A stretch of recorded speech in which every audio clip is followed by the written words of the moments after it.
Join me to learn how to achieve this beautiful hanging top on the screen here, guys.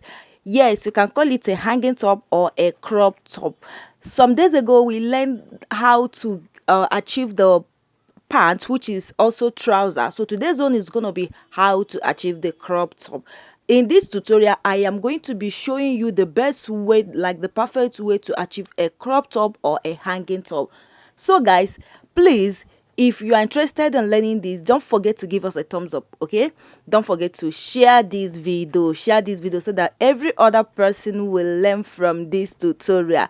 Okay, it is not going to take anything away from you if you share this video.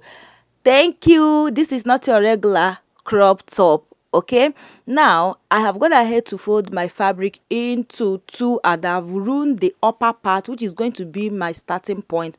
I'm going to go ahead and mark my shoulder divide by 2 plus half an inch, because it's going to be having a sleeve, so I added half an inch to it. Now after that, I am going to mark neck width of 3.5 inches. Guys, this is Ankara that we are making. It is not stretchy, so 3.5 inches is okay for the neck width. Now coming to the neck depth, I marked 7 inches. Okay, so after marking the 7 inches, I'm just going to go ahead, use my ruler like so, and connect it straight to the upper part. We are cutting the front first, so this is not a pattern drafting. Okay, having done that, the next thing to do is to get all my horizontal lines, like horizontal length, in a vertical way. So I place my tape in a vertical line like so to get my shoulder to the bust. I'm going to go ahead and mark my shoulder to the bust.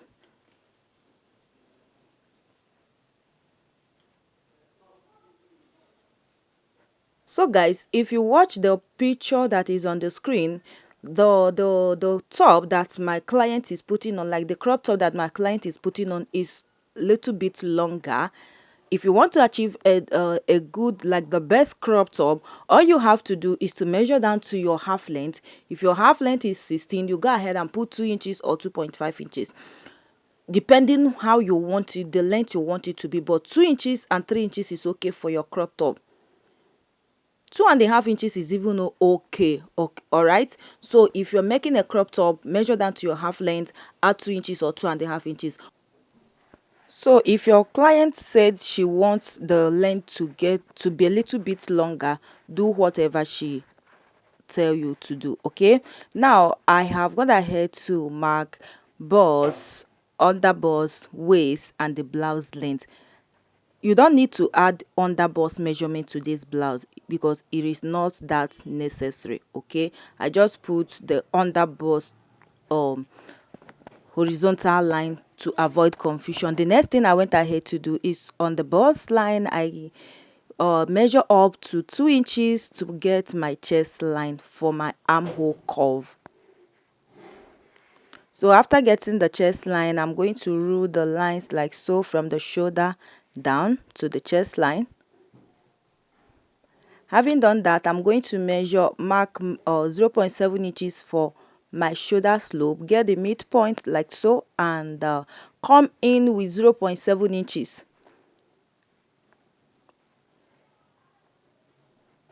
So I measured my bust divided by 2. I went ahead to mark it there, then placing my French curve to connect armhole curve.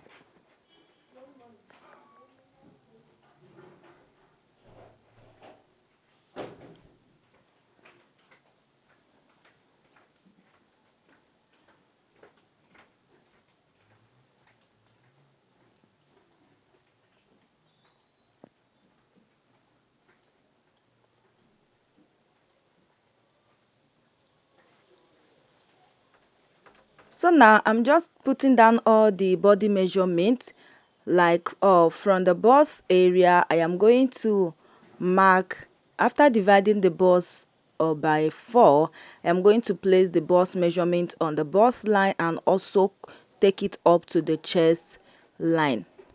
I'll first of all mark it on the chest line. Whatever I have there, I'm going to bring it down to the bust area like so.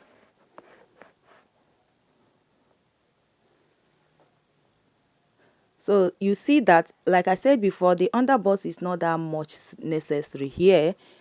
And I am going to go ahead to mark my waist divide by 4 and put my allowance.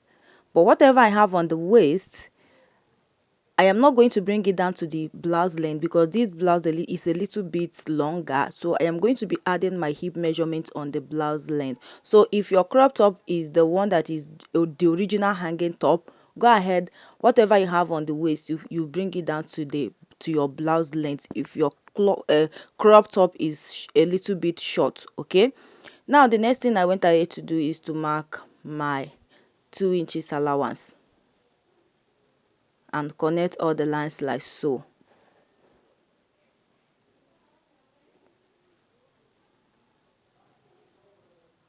So I am using a blouse length of 21 inch.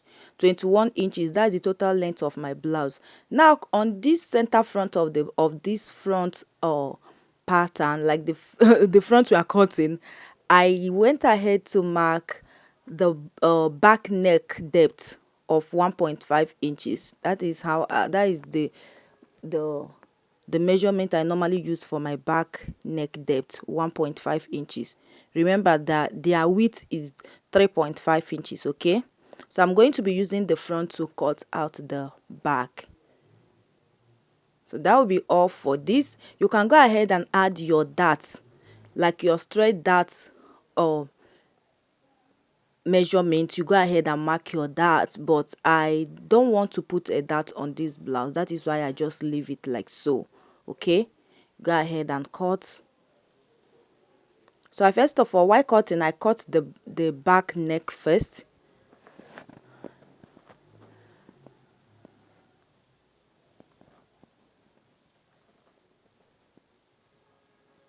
After cutting the front, I am going to, you see what I just did there? I folded the fabric into two again and laid the front on top of the fabric to cut the back. Now I gave a gap of 1.5 inches for my zipper allowance. Now I went ahead to label the bust, the underbust, the waist and the blouse length for you to know names of the lines I have gone ahead to mark. Now coming to the waist area, I am going to be removing half an inch for my zipper tightening, okay, to avoid zip bugging. So I'll connect it like so. Everything I'm doing here is just with my free hand. I am not using a pattern paper to draft anything. So I hope you understand whatever that I'm doing right now. And if you love what we do here at this point, guys, don't forget to share this video. Okay, share this video so that it's going to get to other people that don't know how to make this, and also give us a thumbs up if you love our work here. Thank you very much. And that will be all for cutting of the front and also the back. While cutting the back armhole, please, the place I came in with 0.7 inches at the front, come in with 0.5. So if you watch the back armhole and the front, they are not totally equal at the curvy area. Okay, so make sure you come in with 0.5 inches for your own at the back.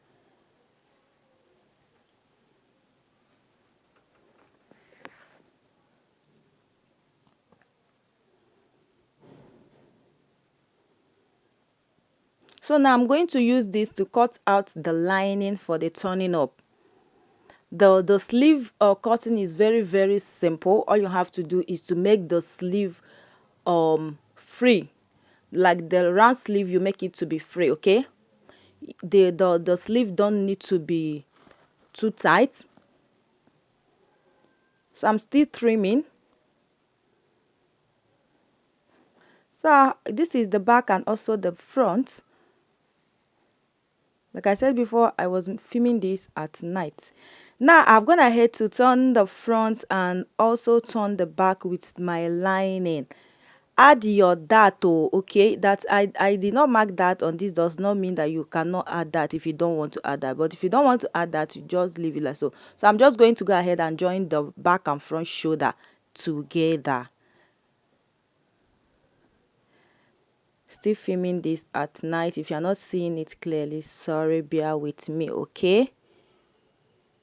So I'm going to stitch close the zipper allowance for the back and continue my shoulder joining. Okay, so now you can see that this color is really beautiful. So this is the daytime. I have gone ahead, the next day I continue with the filming, like to show you that I am not that chanced. So I've gone ahead to join the shoulder. I am going to go ahead and shape it, but before I do that, I've gone ahead to cut my sleeve. Look at my beautiful sleeve now.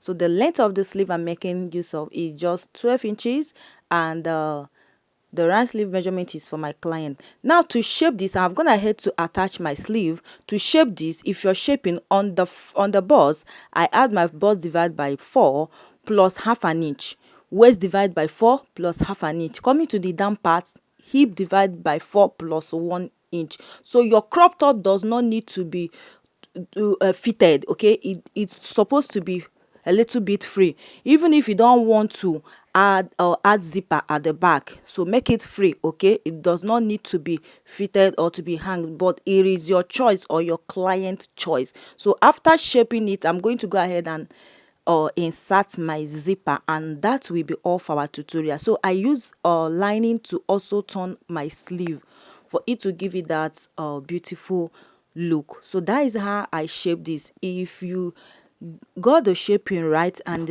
maybe if the shaping is a little bit too free, you go ahead and reshape it when your customer came to test it. But you can testify in the beginning of this video that my customer or my clients love her outfit. Thank you guys for watching, and see you on the next tutorial. Please, if you have any question, don't forget to drop it in the comment section. Okay, don't forget to drop it in the comment section. Ask your question. All right, I am going to respond to you.